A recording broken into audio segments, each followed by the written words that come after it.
नमस्कार आप सभी को। आज की इस वीडियो में मैं लेकर आई हूँ दशा माता की कहानी। दशा माता की कहानी 10 दिन अलग अलग कहानी सुनी जाती है। इस वीडियो में दशा माता की 5 कहानियाँ हैं। तो सबसे पहली कहानी शुरू करते हैं। 2 सास बहू थी। बहू का पति विदेश में रहता था। एक दिन सास ने बहू से अग्नि लाकर भोजन बनाने के लिए कहा। बहू गांव में अग्नि लेने के लिए गई, पर किसी ने उसे अग्नि नहीं दी और कहा कि जब तक दशा माता की पूजा नहीं हो जाएगी, हम अग्नि नहीं देंगे। बहू खाली हाथ ही घर लौट आई और सास से कहा कि गांव में दशा माता की पूजा है, इसलिए कोई अग्नि नहीं देता।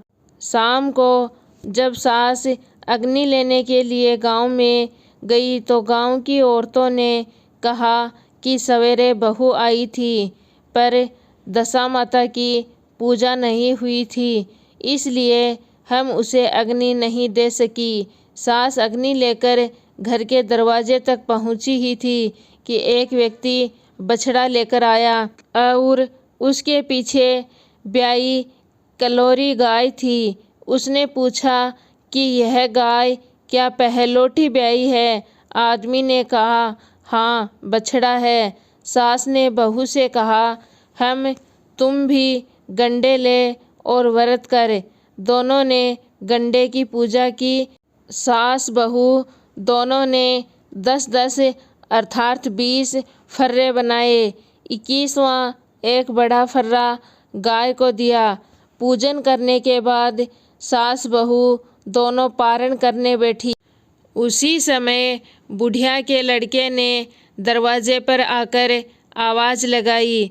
यह सुनकर माँ के मन में विचार आया कि पारण करके ही दरवाज़ा खोलूँगी। बहू ने अपनी थाली का अन्न इधर उधर करके झट से पानी पीकर खड़ी होकर जाकर दरवाज़ा खोला। पति ने पूछा कि माँ कहाँ है? तो स्त्री ने कहा कि वो तो अभी पारण कर रही है। तो उसका पति बोला कि इतने दिनों तक न जाने तू कैसी रही होगी, माँ लाएगी तब ही पानी पीऊँगा। माँ पारण कर कर थाली धोकर पानी पी चुकी, तब अपने बेटे के पास आई। माँ ने थाली परोसी और कहा, बेटा भोजन कर। हाथ में पहला घास लिया कि फर्रों के टुकड़े जो बहू ने थाली से फेंक दिए, उचक्कर उसके सामने आने लगे। उसने माँ से पूछा, यह क्या है? माँ बोली, बहू जाने। यह सुनते ही लड़का आग बबूला हो गया। बोला, जिसके चरित्र की तुम साक्षी नहीं, उसको अभी घर से बाहर निकाल दो।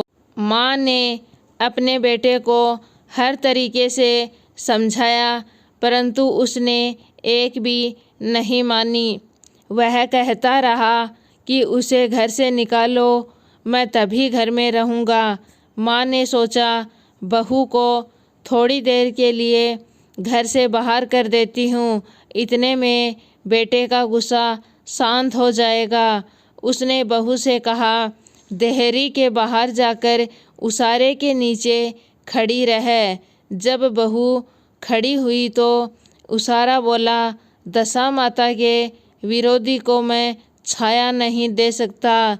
वह वहाँ से कचरे पर जाकर खड़ी हुई। तब कचरा बोला, इतना भार कूड़े का नहीं है जितना तेरा है, चल हट खड़ी हो। इस तरह वह जहाँ जाती वहीं से हटाई जाती।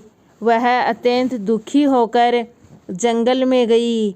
जंगल में भूखी प्यासी फिरती फिरती वह एक अंधकूप में गिर पड़ी, पर उसे चोट नहीं आई। वह नीचे जाकर बैठ गई। उसी समय राजा नल शिकार खेलते खेलते वहाँ आ पहुँचे। उनके साथ के सब लोग बिछड़ गए थे। वे प्यास के मारे भटकते हुए उसी कुएं पर आए जिसमें बहू गिरी थी। राजा नल के भाई ने कुएं में लोटा डाला तो बहू ने उस लोटे को पकड़ लिया। तब भाई ने राजा से कहा कि इस कुएं में तो किसी ने लोटा पकड़ रखा है। तब राजा ने कुएं के पास जाकर कहा कि भाई, तू यदि पुरुष है तो मेरा धर्म का भाई है, अगर स्त्री है तो मेरी धर्म की बहन है, जो भी हो बोलो। स्त्री ने आवाज़ दी। राजा ने उसे कुएं के बाहर निकलवाया, हाथी पर बिठाकर अपनी राजधानी में ले आए। महाराज को महलों की ओर आते देखकर रानी को खबर दी कि महाराज आ रहे हैं और एक रानी भी साथ लेकर आए हैं। रानी बड़ी दुखी हुई। महाराज सामने आ पहुँचे।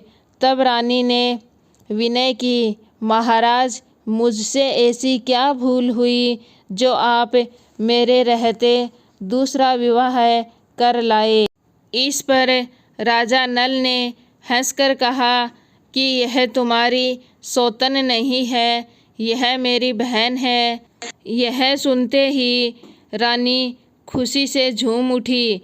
राजा ने उसका नाम मुँह बोली बहन रखा और उसके लिए अलग महल बनवा दिया। एक दिन राजा की एक घोड़ी ब्याई। तब मुँह बोली बहन ने अपनी दासियों से पूछा, घोड़ी पहलोठी ब्याई है या दूसरी बार? उन्होंने जवाब दिया, पहली बार ही। तब उसने रानी से कहा, आओ बहावज, हम तुम दोनों दशा माता के डोरे लेते हैं। रानी ने पूछा, किसके डोरे और कैसे डोरे, तो मुझे समझाओ। तब वह बोली, दशा माता के व्रत का यह नियम है कि पहले जब गाय या घोड़ी ब्याए तब डोरा लेकर व्रत प्रारंभ करें। 9 व्रत करने के बाद 10वें दिन उस डोरे का पूजन करके विसर्जन करें। इसी के साथ उसने उसको पारण का नियम भी बताया। तब रानी बोली, यह कैसा व्रत है? ननद बोली, भाभी, मुझे जो चाहो सो कह दो, परंतु व्रत के बारे में कुछ मत कहो। मैं इसी व्रत के कारण मारी मारी फिरी और तुम्हारे देश में आई हूँ। ऐसा कहते हुए श्रद्धापूर्वक डोरा लिया। 9 दिन तक 9 व्रत किए, 9 कथाएं सुनी। 10वें दिन विधिवत पूजन किया, गोला फर्रा बनाए और शाम को पारण करने बैठी। उसी समय उसके पति को कुछ अनायास प्रेरणा सी हुई और वह अपनी माँ से आज्ञा लेकर अपनी स्त्री का पता लगाने निकला। घूमता फिरता राजा नल की राजधानी में अपनी स्त्री के पास पता लगाने लगा। एक कुएं पर उसने औरतों को बातें करते हुए सुना। एक बोली, राजा हाल में ही मुँह बोली बहन लेकर आए हैं, वह बड़ी ही सुंदर है। आजकल उसी का किया हुआ सब कुछ होता है। दूसरी बोली, वह जैसी सुंदर है वैसी ही धर्मात्मा भी है, जो उसके दरवाजे पर जाता है सादर इच्छा पर भिक्षा पाता है। तीसरी बोली, यह तो सब ठीक है, परंतु अब तक पता भी नहीं चला कि वह कौन है। सारी बातें सुनकर वह लड़का साधु का भेष बनाकर राजा नल की मुँह बोली बहन के महल में पहुँचा और आवाज़ लगाई तो वहाँ सैनिक उसे भिक्षा देने लगे। उसने भिक्षा लेने से मना कर दिया और कहा, जब भिक्षा देने वाली खुद आकर भिक्षा देगी तब ही लूँगा। तब लोगों ने उससे कहा, इस समय वह दशा माता का व्रत करके पारण कर रही है, तब तक ठहरे रहो। वह चुपचाप बैठा रहा। पारण कर लेने के बाद वह मुट्ठी में मोती भरकर लाई, परंतु पति को पहचान कर मुस्कुराती हुई लौट गई। दोनों ने एक दूसरे को पहचान लिया। रानी ने ननद को मुस्कुराते हुए देखकर पूछा, आज इस परदेसी को देखकर हंसी क्यों आ रही है? इसका क्या कारण है? उसने उत्तर दिया कि वही तो हमारे घर वाले हैं। रानी ने राजा से कहा, तुम्हारी मुँह बोली बहन के घर वाले आए हैं। राजा ने कहा, उनसे कह दिया जाए कि घर जाकर वहाँ से अपनी हैसियत से आए, तब मैं अपनी बहन की विदाई करूँगा। वह वापस चला गया और जाकर अपनी माँ से कहा, तुम्हारी बहू राजा नल के यहाँ उसकी बहन होकर रहती है, नियम धर्म से दिन बिताती है। तब उसकी माँ ने आज्ञा दी कि तुम उसे ले आओ। वह डोली लेकर राजा नल के नगर में गया। राजा ने समधी की हैसियत से उसका स्वागत किया और कुछ दिन मेहमानी में रखकर विधि पूर्वक बहन की विदाई की। जब वह महल से बाहर निकलकर चलने लगी, तब महल भी उसके पीछे पीछे चलने लगा। रानी बोली, ननद तुम चली और मेरा महल भी ले चली, जरा लौटकर पीछे की ओर देखती जाओ। उसने देखा कि राजा का संपूर्ण राजसी वैभव लुप्त हो गया है। वह स्त्री तो अपने पति के साथ जाकर आनंद से रहने लगी, परंतु राजा नल का यह हाल हो गया कि वे दोनों कमली कंधरी ओढ़े फिरने लगे। तब राजा नल बोले, रानी, जहाँ राज किया वहाँ इस दशा में नहीं रहा जाता, इसलिए यहाँ से जाना ही ठीक है। रानी पतिव्रता थी। राजा रानी दोनों महल से निकलकर चले गए। चलते चलते एक गांव में पहुँचे। वहाँ बेर के वृक्षों में अच्छे अच्छे बेर लगे हुए थे। राजा रानी दोनों भूखे थे। वे बेर तोड़ने लगे, परंतु बेर लोहे के होते गए। इसी तरह से राजा व रानी जो भी हाथ लगाते, वस्तु को छूते, वही कंकड़ पत्थर लोहे में बदल जाता। राजा रानी आगे गए। रास्ते में उन्हें एक बनिया मिला। उसने राजा नल को पहचान कर राजा रानी को आटा दिया। वे आटा लेकर एक नदी के किनारे गए। वहाँ रानी भोजन बनाने लगी और राजा स्नान करने लगा। रानी ने रोटियां सेक कर रखी। जब राजा आए और भोजन करने बैठे, तब रोटियां ईंट में बदल गई। राजा रानी वहाँ से चलकर अपनी मुँह बोली बहन के घर गए। बहन ने सुना कि उसके भाई भौजाई आए हैं। उसने पूछा, आप कैसे आए? तो सुना कि लटके चिथड़े आए हैं और कैसे आए हैं। यह सुनकर उसको बड़ी शर्म आई। उसने उनको एक कुम्हार के घर ठहरा दिया। शाम को थाल सजाकर बहन खुद भावज से मिलने गई। उसने सामने थाल रखा तो भावज ने कहा, इस थाल में जो कुछ भी हो कुम्हार के चक्के नीचे रख दो और चली जाओ। वह थाल का सामान चक्के के नीचे रखकर चली गई। थोड़ी देर में राजा ने रानी से पूछा, बहन आई थी? रानी ने कहा, आई तो थी, पर जो कुछ लाई थी मैंने इसी चक्के के नीचे रखवा दिया। राजा ने देखा कंकड़ पत्थर के सिवा और कुछ भी नहीं था। राजा समझ गया कि वह सब कुदशा है। वे चलकर अपने मित्र के घर गए। मित्र ने सुना कि उसका मित्र नल आया है, तो उसने पूछा, कैसे आए हैं? इन लोगों ने कहा, कमरी ओढ़े, कंथरी बिछावे, मांग मांग कर खाना खावे, ऐसे आए हैं। मित्र दुखी होकर कहा, कोई हानि नहीं, जैसे आए मित्र हैं उनको महल में ले आओ। मित्र ने बड़े आदर भाव से उनका स्वागत किया, भोजन कराया और एक कमरे में उनके लिए पलंग बिछवा दिया। उस कमरे में खूंटी पर नौलखा हार टंगा हुआ था। आधी रात के समय राजा सो गए थे। रानी ने देखा कि हार खूंटी निगल रही है। दीवार में एक मोर का चित्र बना है, वह हार को धीरे धीरे निगल रहा है। रानी ने राजा को जगाकर यह दृश्य दिखाया। तब राजा ने कहा, यहाँ से भी चुपचाप भाग चलना ही ठीक है, नहीं तो सवेरे चोरी का कलंक लग जाएगा। राजा रानी दोनों रात को उठकर वहाँ से चले गए। एक अन्य राजा की राजधानी में पहुँचे, वहाँ सदाव्रत दिया जाता था। राजा रानी भी वहाँ गए। उस समय सदाव्रत बंद हो चुका था।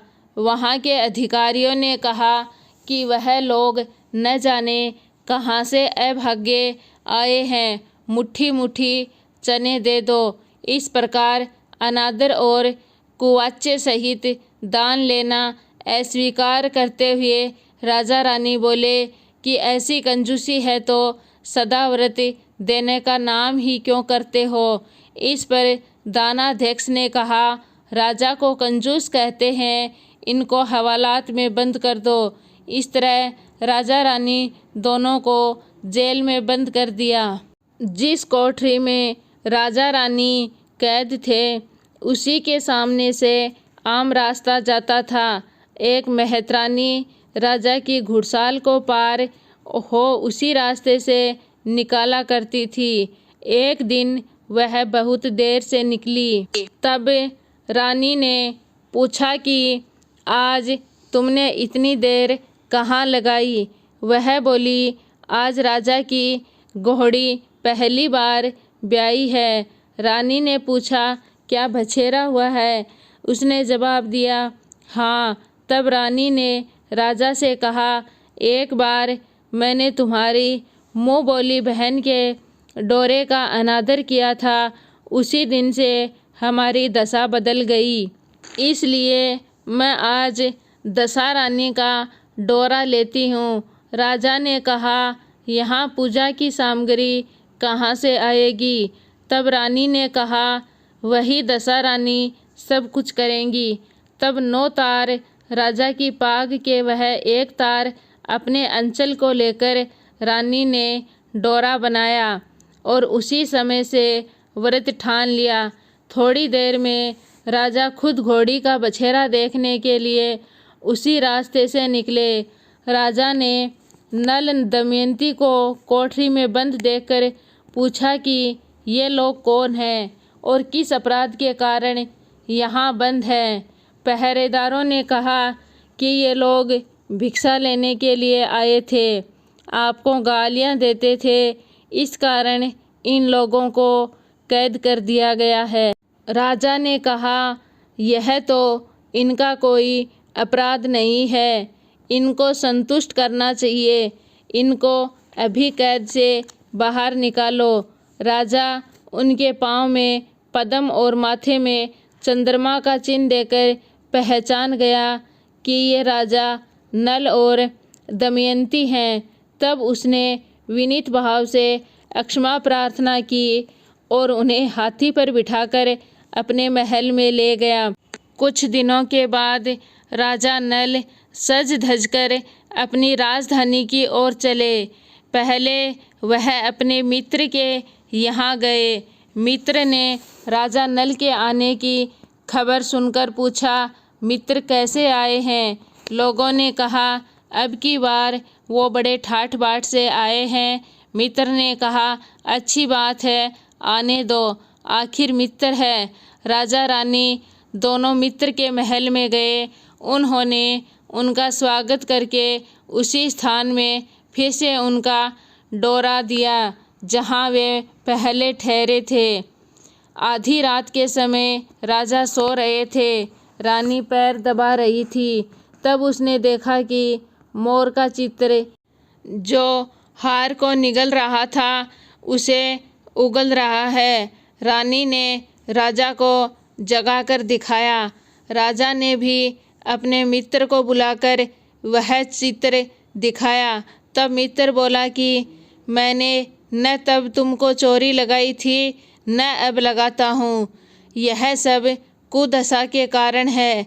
आप निश्चय ही मेरे मन में कोई मैल नहीं है। मित्र के यहाँ से चलकर राजा मुँह बोली बहन के यहाँ गया। उसने जब सुना कि भैया भाभी आए हैं तब पूछा कैसे आए हैं। तब लोगों ने कहा जैसे राजाओं को आना चाहिए वे वैसे ही आए हैं। उसने कहा उनको मेरे महल में आने दो। जब राजा नल का हाथी बहन के महल की ओर आया तब रानी बोली आप बहन के घर जाएं, मैं तो उसी कुमार के घर जाऊंगी जिसके यहाँ पहले ठहरी थी। राजा ने कहा जिसके कारण इतने दुख उठाए तुम उसी से फिर झगड़ा मोल लेती हो। रानी नहीं मानी। वह कुमार के यहाँ गई। राजा बहन के घर गए। शाम को ननद भावज के लिए थाल लेकर आई और भावज के सामने रख दिया।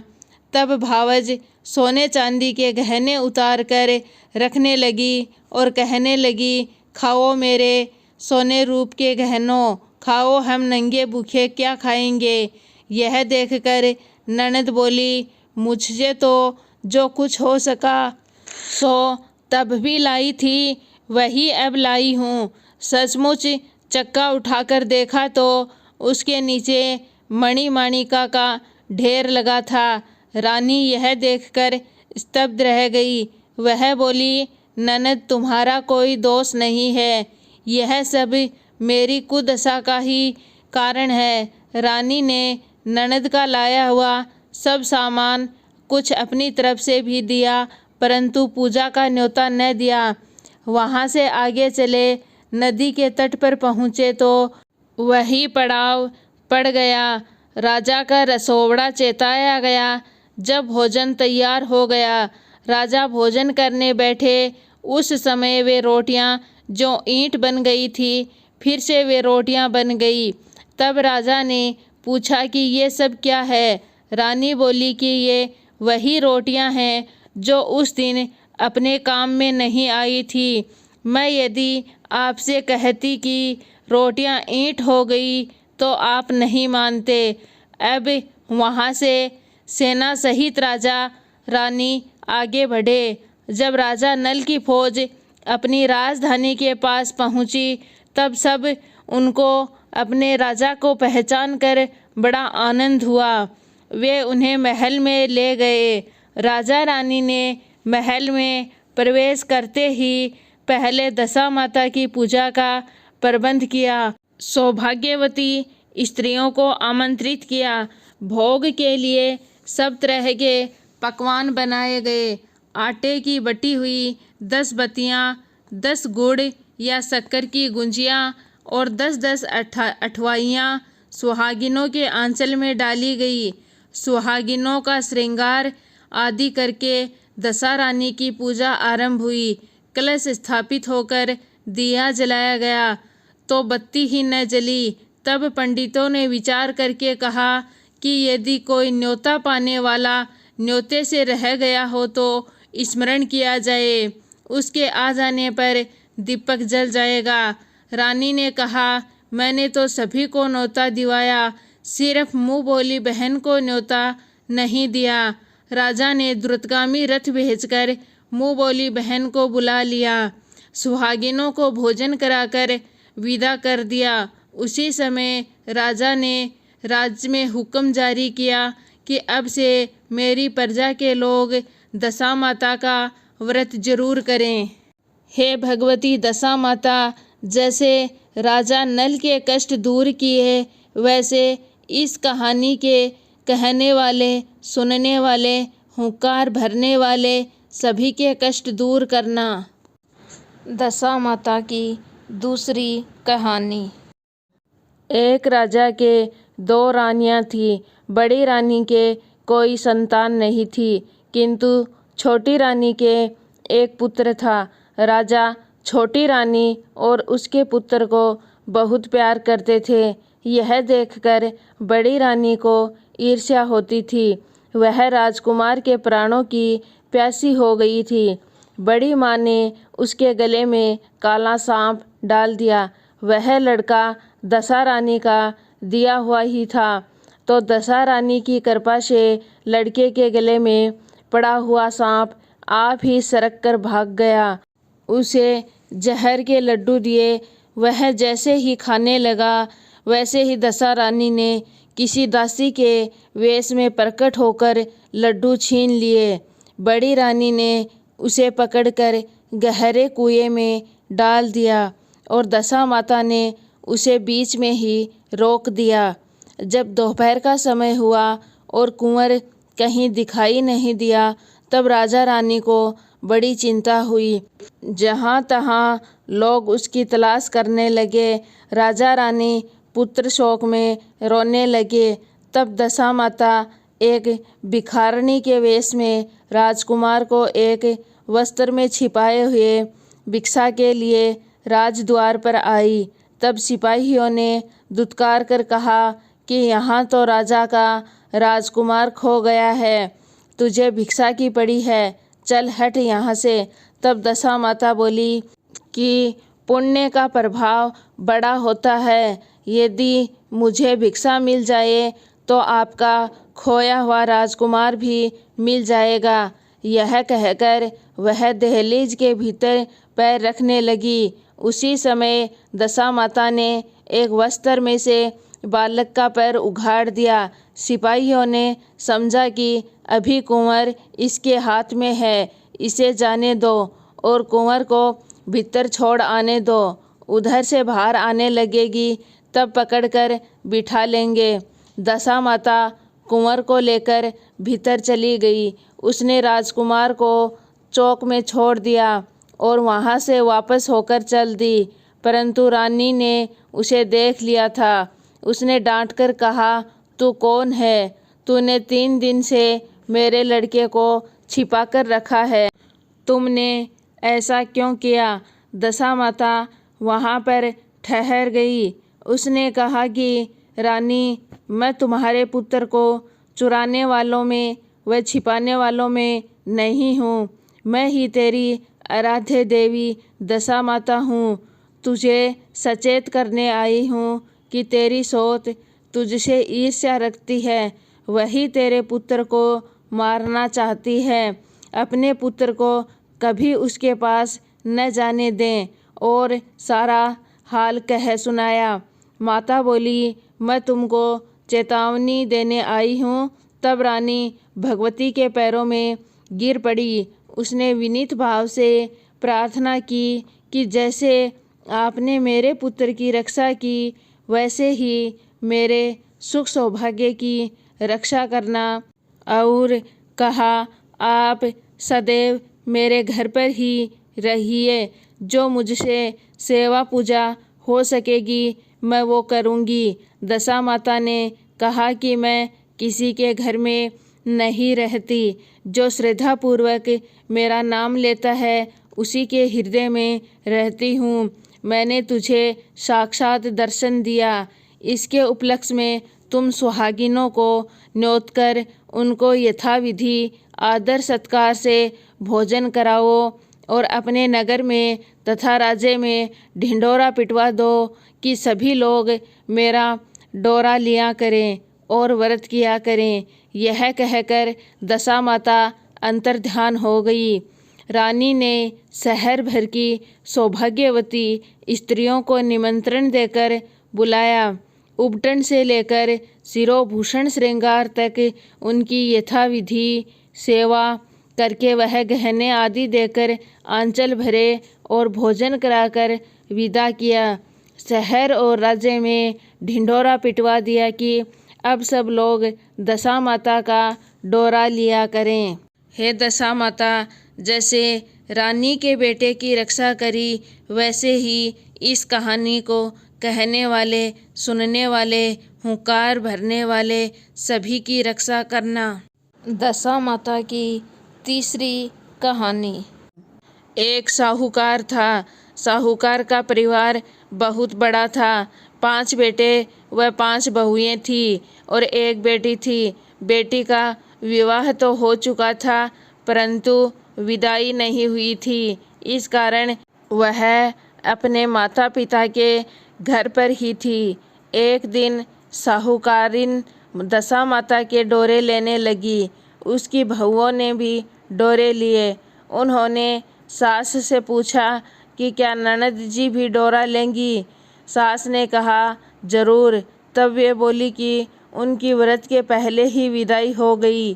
तब सास ने कहा कि मैं पूजा का सब सामान साथ में दे दूंगी, वह अपने घर पर जाकर पूजा कर लेगी। लड़की ने दशा माता का डोरा ले लिया, परंतु पूजन के पहले ही उसके ससुराल से उसका पति उसे लेने आ गया। माता ने विधि पूर्वक अपनी बेटी की विदाई की, पूजा का सब सामान रख दिया। जब वह अपने घर पहुंची तो आस पड़ोस की स्त्रियां नई बहू को देखने आई। सब लोग उसकी प्रशंसा करने लगे। किसी की नज़र डोरे पर पड़ी तो वह बोली कि बहू की माँ बड़ी ही टोटका करने वाली है। इतना जेवर होते हुए भी 2 धागे सूत के उसके गले में क्यों पहना दिए हैं। सास, ननद, देवरानी, जेठानी, घर की सभी स्त्रियां बैठी तो उसी डोरे की सबने निंदा की। बहू का भी जी ऊब गया। तब उसने डोरे को तोड़कर जलती हुई भट्ठी में डाल दिया। डोरे में आग लगते ही उनके सारे घर में आग लग गई। सब अपने अपने प्राण लेकर भागने लगे। जलते घर में वह स्त्री पुरुष दोनों रह गए। दोनों जने भी गांव छोड़कर चले गए। आगे स्त्री, पीछे उसका पति। दोनों चलते चलते उस गांव में पहुँचे जहां उस लड़की का पीहर था। उसने अपने पति से कहा कि जब तक कोई अपने पास कमाने का साधन नहीं है, तब तक तुम भाड़ झोंक कर पेट भरो, मैं भी मजदूरी करती हूँ। पति भाड़ झोंकने लगा और स्त्री एक कुएं पर जा बैठी। उस कुएं पर सारे गांव की स्त्रियां पानी भरने आती थी। उस लड़की की भावज भी वहां पर पानी लेने आई और उसे वहां पर बेहाल बैठा देखकर बोली, बहन तुम किसी भले घर की मालूम होती हो, यहाँ पर कैसे बैठी हो? किसी के यहाँ काम करोगी? लड़की बोली, अवश्य, परंतु न तो नीच की टहल करूँगी न खराब खाना खाऊंगी। बड़ी भावज बोली कि हमारे घर में तुम्हारे लिए नीच काम ही नहीं है। जब से हमारी ननद ससुराल चली गई है, तब से हमारे बच्चे हैरान होते हैं। तुम उन्हीं को खिलाती रहना। उसके राजी होने पर स्त्रियां अपने घर गई और सास से बोली कि माताजी, कुएं पर एक दुखी लड़की बैठी है। वह हमारे यहाँ तुम्हारे पोतों को खिलाने के लिए राजी है। आज्ञा हो तो उसे रख लें। सास ने कहा कि खुशी से रख लो। वे दूसरी बार पानी भरने गई तो उस दुखी को अपने घर ले आई। वह अपनी भावजों के बच्चे खिलाती और खाना बनाकर खाकर निर्वाह करती। फिर से दशा माता के डोरे लेने का समय आया। सास ने कहा कि जब वह घर में रहती है, उसे भी डोरा लेना चाहिए। तब बहुओं ने कहा कि ननद जी का डोरा लिया था, आखिर पूजा नहीं हो पाई और उनकी विदाई हो गई। अब दुखिनी को डोरा लिवाती हो, यदि पूजा होने के पहले यह भी चली गई तब क्या होगा? सास बोली कि अब क्या हानि है, यह जहाँ भी रहेगी पूजा कर लेगी। तब दुखी ने भी दशा रानी का डोरा लिया। 9 दिन तक कथा कहानी होती रही। व्रत पूजा विधिवत किए। 10वें दिन साहूकार की 5 बहुओं और उसकी सास ने सिर से स्नान किया, घर में गोबर से चौका लगाया, चौका पूरा और पूजा की तैयारी करने लगी। तब दुखिनी बोली कि भाभी, मुझे फटा पुराना कपड़ा मिल जाए तो मैं भी स्नान कर आऊँ। तब बहुओं ने सास से पूछा कि हमारे ननद जी की साड़ी रखी है, कहो तो इसे दे दें। सास ने कहा कि दे दो। वह अपनी पुरानी साड़ी पहनकर स्नान करने गई। उसने सिर से स्नान करके साड़ी पहनी और गीले बाल बिखरे हुए घर आई। यहाँ पूजा आरंभ हो गई थी। वह ज्यों ही पूजा में आकर बैठी, एक भावज बोली, साक्षात अपनी ननद का ही होनहार लग रही है। इस पर सास ने नाराज होकर कहा कि चुप रहो, मुझे कथा कह लेने दो, तुम्हारी बातों में मैं कथा भूल जाऊंगी। बहुएं चुप हो गई। फिर वह दुखी लड़की घर समेत घर की सब स्त्रियों ने पारण किया। फिर सब एक दूसरी सिर गूंथने लगी। एक ने दुखी से कहा कि आ मैं तेरा सिर गूंथ दूं। वह सिर गूंथते हुए बोली कि जैसी गूंथ इसके सिर में है वैसी ही गूंथ हमारी ननद के सिर में भी थी। इस पर साहूकारिन बोली कि मेरी लड़की अपने ससुराल में सुख देख रही होगी, उसकी तुम कहाँ इस दुखिनी से तुलना करती हो। सास ने बहू को डांट दिया, परंतु उसकी बात उसके भी मन में लग गई। उसने दुखिनी से कहा कि आज रात तुम मेरे पास सोना।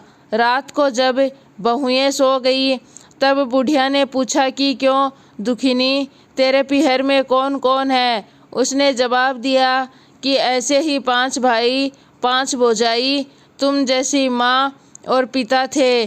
पुनः बुढ़िया ने पूछा फिर क्या हुआ।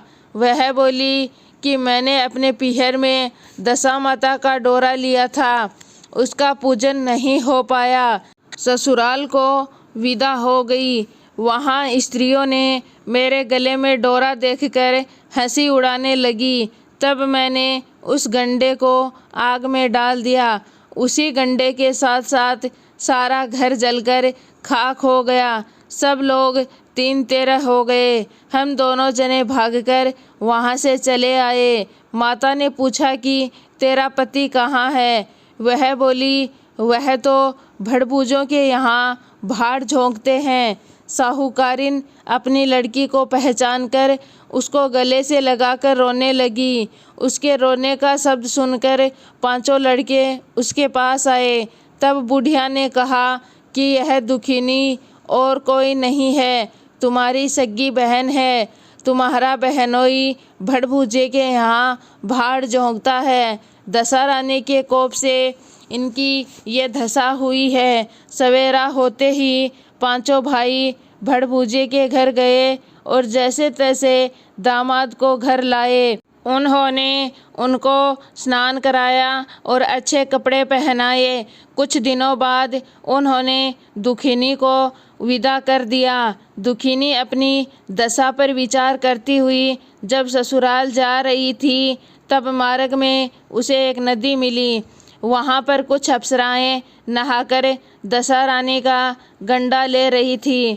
उनके पास एक गंडा ज़्यादा था। उनमें से एक ने डोली के पास जाकर पता लगाया और दुखिनी को वह डोरा जिला दिया। जब दुखिनी घर पहुँची तब उसकी सास, देवरानी, जेठानी सब उसकी बाट देख रहे थे।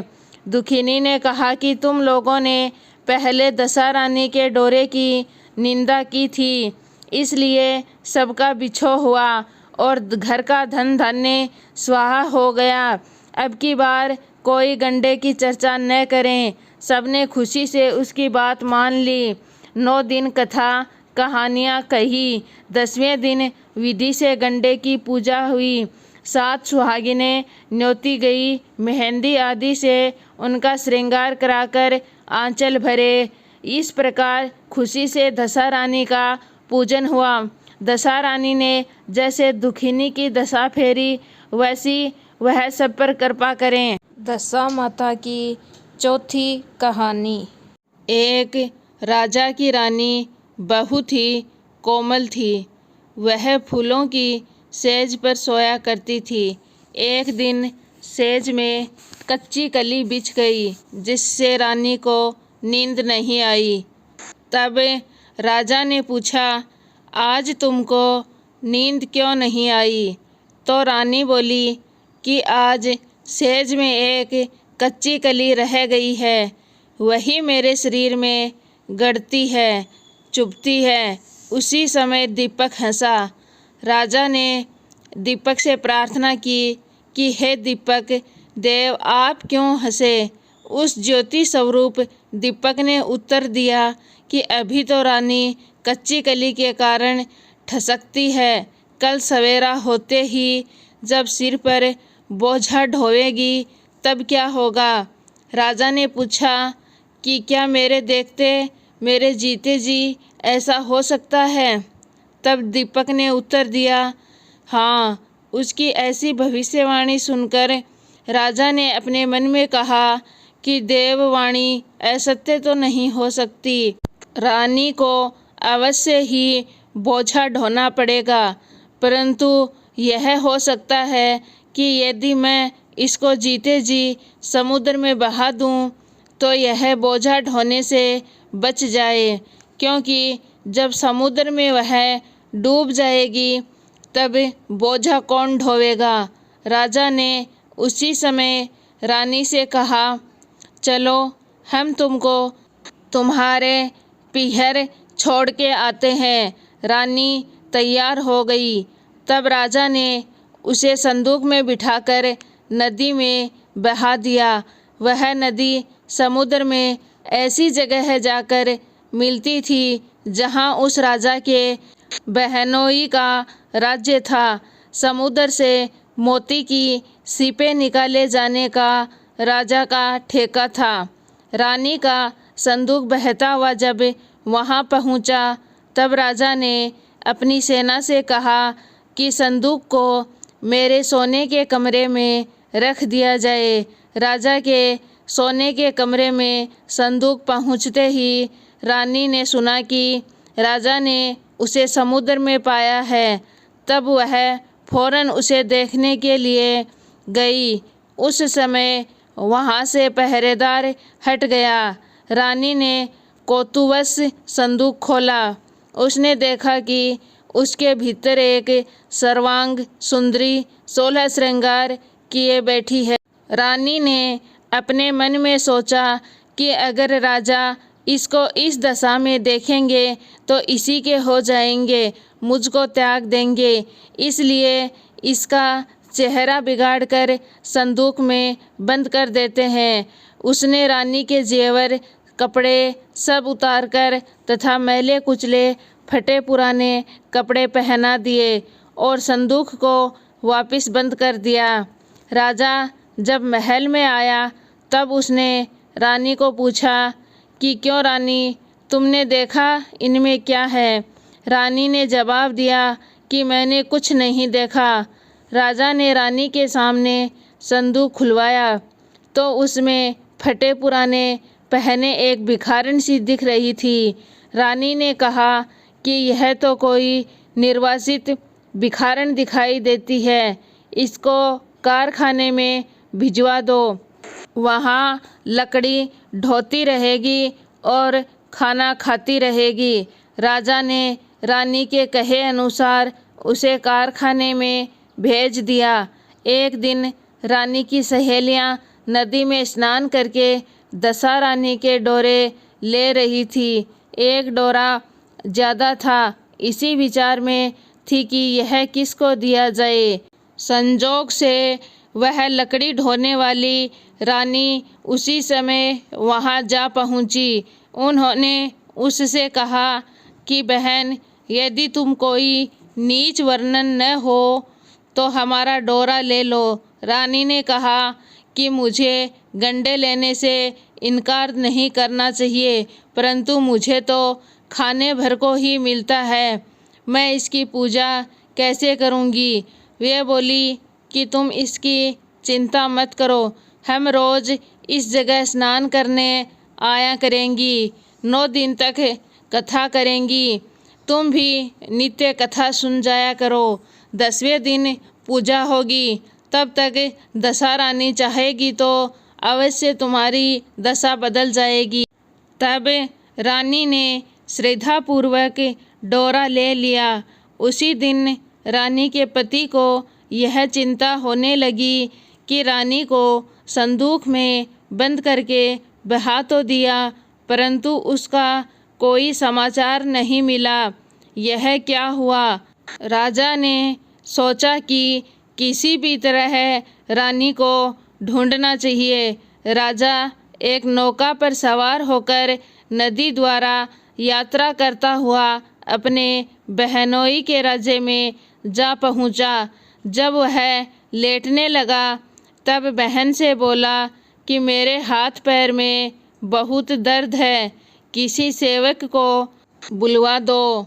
तब उस रानी ने लकड़ी ढोने वाली भिखारन को बुलाकर हुक्म दिया कि तुम मेरे भाई के पैर दबा दो।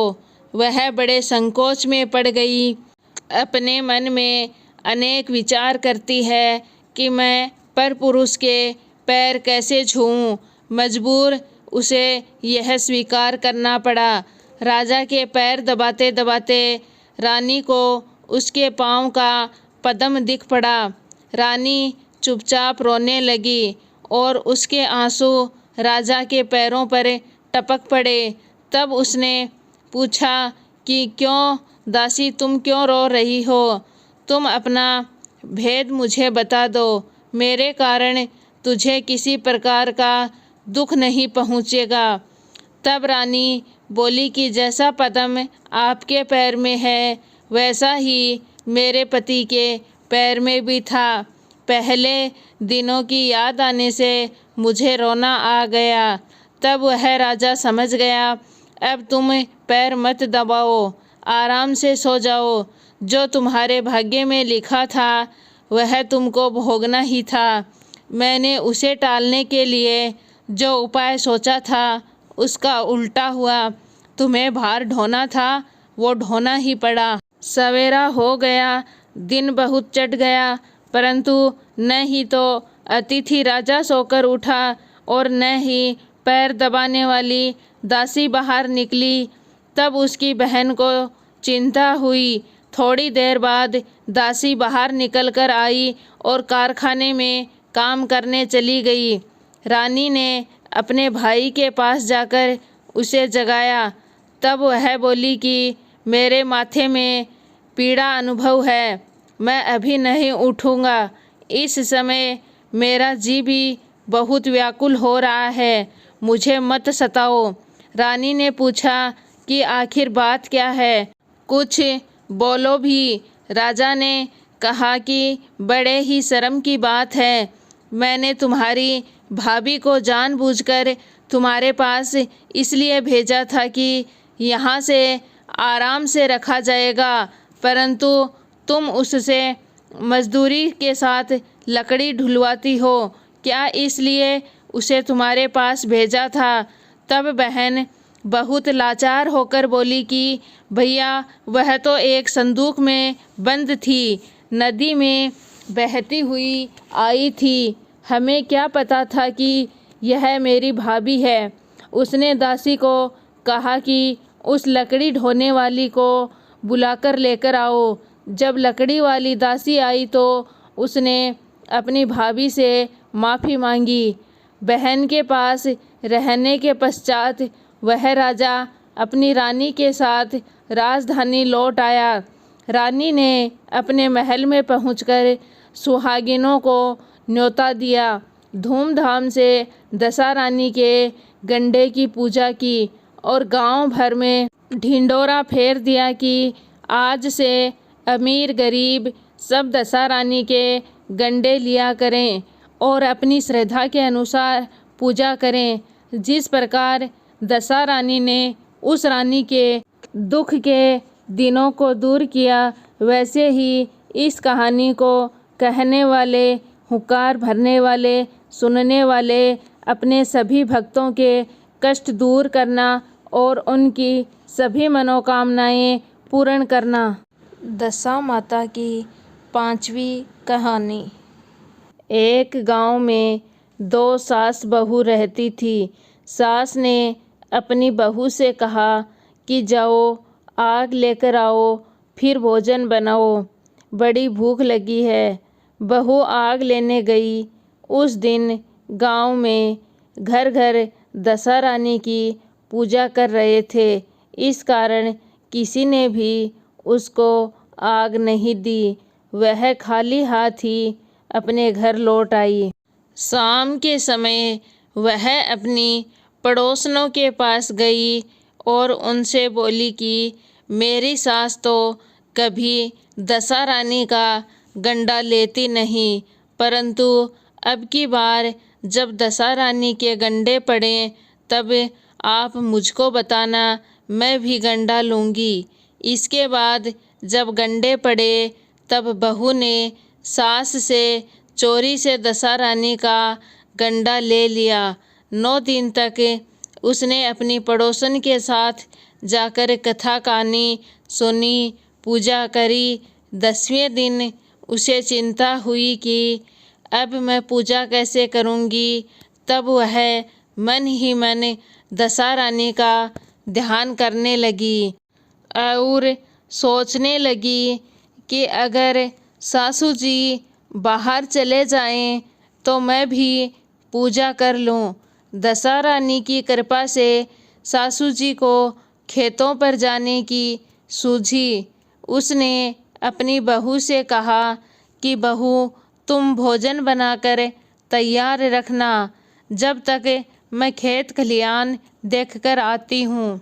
अगर मुझे देर हो जाए तो तुम मुझे खेत पर ही खाना पहुँचा देना। बहू तो यही चाहती थी। उसने कहा कि ठीक है माँ जी। ज्यों ही सासू जी ने पीठ फेरी, वैसे ही बहू ने स्नान करके विधिवत दशा रानी की पूजा की। वह पूजा की सामग्री मिट्टी के गोले में रखकर उसे भेंट कर पधारने के लिए ले ही जाने वाली थी कि सासू आ गई। तब उसने जल्दी से उस गोले को छाछ की मटकी में छिपा दिया। सास ने आते ही बहू से पूछा कि बहू, तू मेरे लिए खाना क्यों नहीं लेकर आई। बहू ने कहा कि आज मैं सिर से नहाई थी, इस कारण रसोई बनाने में देर हो गई। मैं थाल परोसती हूँ, आप भोजन कीजिए। सास का गुस्सा शांत हुआ। चौक में बैठी थी कि उसी समय उसका बेटा आ गया। वह भी माँ के साथ साथ भोजन करने के लिए बैठ गया। सास तो भोजन करके उठ गई, पर लड़का बोला, मुझे तो छाछ चाहिए। सास ने बहू से कहा, उठ, छाछ दे दो। उसने कहा, मैं रसोई के भीतर हूँ, माँ जी आप ही दे दो। बुढ़िया उठी, मट्ठा लेने गई, परंतु ज्यों ही उसने छाछ की मटकी उठाई कि उसमें कुछ खड़खड़ाता हुआ सुनाई दिया। खड़खड़ाने की आवाज़ सुनकर उसकी सास ने छाछ में हाथ दिया तो एक सोने का बड़ा सा गोला निकला। सास ने आश्चर्य से पूछा, अरे बहू, इसमें यह क्या है? सच सच बता, नहीं तो आज तेरी खैर नहीं। बहू बोली, सासू जी मैं क्या जानूं, जाने मेरी दशा रानी। मैंने चोरी से दशा रानी का गंडा लिया था और चोरी से ही उसकी पूजा की थी। पूजा करते ही आप आ गए, इसलिए मैं गंडा तालाब में पधारने नहीं जा सकी। दशा रानी ने उसे सोने का कर दिया, तो मैं क्या करूं? बुढ़िया ने बहू को गले से लगा लिया और कहा कि अब मैं भी तेरे साथ दशा रानी का गंडा लिया करूंगी और विधि विधान से व्रत और पूजा पाठ करूंगी। हे दशा रानी माता, जैसे तुमने सास बहू को दिया, वैसे ही इस कहानी को कहने वाले, सुनने वाले, हुंकार भरने वाले अपने भक्तों को सभी को देना।